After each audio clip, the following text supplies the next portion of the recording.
दोस्तों लखनऊ के अंदर इससे लुलु मॉल के अंदर एक हिंदू लड़की जिसकी उम्र 20 साल थी, उसके साथ फराज नाम के एक लड़के ने बलात्कार किया। कहा जा रहा है कि पहले कोल्ड ड्रिंक के अंदर ड्रग्स मिलाया, उसको बेहोश कर दिया, बेहोशी की हालत में बलात्कार किया। बलात्कार ही नहीं बल्कि सिगरेट भी पिया। उस सिगरेट पीते वक्त जो आग होती है, उस आग से उस लड़की के शरीर पर कई सारे दाग छोड़ दिए और साथ ही साथ एक वीडियो रिकॉर्ड किया। यह वीडियो ब्लैकमेल करके कोई पैसा मांगने का उद्देश्य नहीं था, बल्कि उद्देश्य था कि तुम धर्म परिवर्तन कर लो, इस्लाम धर्म को एक्सेप्ट कर लो।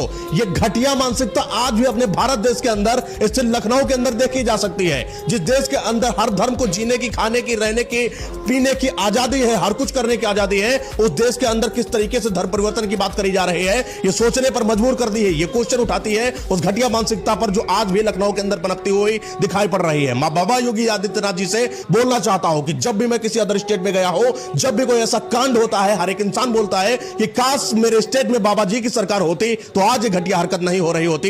लेकिन उत्तर प्रदेश के अंदर जहां बाबा जी की सरकार है, वहां राजधानी के अंदर जब कोई ऐसी हरकत हो जाए तो सोचने पर मजबूर करती है, बाबा जी यहां पर कार्यवाही करिए। आपको बाबा बुलडोजर के नाम से जाना जाता है। जब भी कोई ऐसी हरकत होती है तो आपका बुलडोजर चलता है। उठाइए अपना बुलडोजर और चलाइए इस देशद्रोही, इस हरामखोर की घटिया मानसिकता के ऊपर, जिसने देश के अंदर रहते हुए धर्म परिवर्तन और लड़की को रेप करके, बलात्कार करके, उसको ब्लैकमेल करके अपने धर्म में आने की घटिया मानसिकता को दिखाया हुआ है। मैं जितने भी लोग हैं, मैं उनसे बस एक ही चीज बोलना चाहता हूं, अगर कोई भी हिंदू लड़की को तुमने कोई धर्म परिवर्तन के लिए, अपने हिसाब से मोड़ने के लिए, बरगलाने के लिए, ब्रेनवॉश करने के लिए कोई भी ऐसी हरकत करी तो ना तुमको सरकार माफ करेगी, ना पुलिस माफ करेगी, ना सनातन धर्म की जनता माफ करेगी। मैं यहां पर किसी समुदाय के ऊपर उंगली नहीं उठा रहा हूं, लेकिन हां, उंगली उठा रहा हूं उस घटिया इंसान की घटिया मानसिकता के ऊपर। तो अगर आप इस्लामिक हैं तो बुरा मत मानिए, और आप भी इस घटिया इंसान के मानसिकता पर आवाज उठाइए और इसका विरोध कीजिए, क्योंकि एक इंसान की घटिया मानसिकता पूरे धर्म पर उंगली उठा देती है।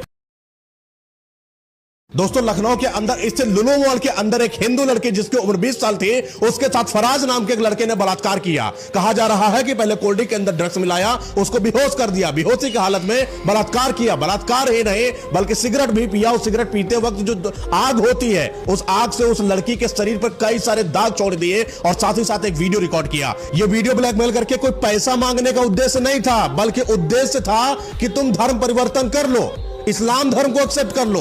यह घटिया मानसिकता आज भी अपने भारत देश के अंदर, इससे लखनऊ के अंदर देखी जा सकती है। जिस देश के अंदर हर धर्म को जीने की, खाने की, रहने की, पीने की आजादी है, हर कुछ करने की आजादी है, उस देश के अंदर किस तरीके से धर्म परिवर्तन की बात करी जा रही है, यह सोचने पर मजबूर कर दी है। यह क्वेश्चन उठाती है उस घटिया मानसिकता पर जो आज भी लखनऊ के अंदर पनपती हुई दिखाई पड़ रही है। मां बाबा योगी आदित्यनाथ जी से बोलना चाहता हूं कि जब भी मैं किसी अदर स्टेट में गया हो, जब भी कोई ऐसा कांड होता है, हर एक इंसान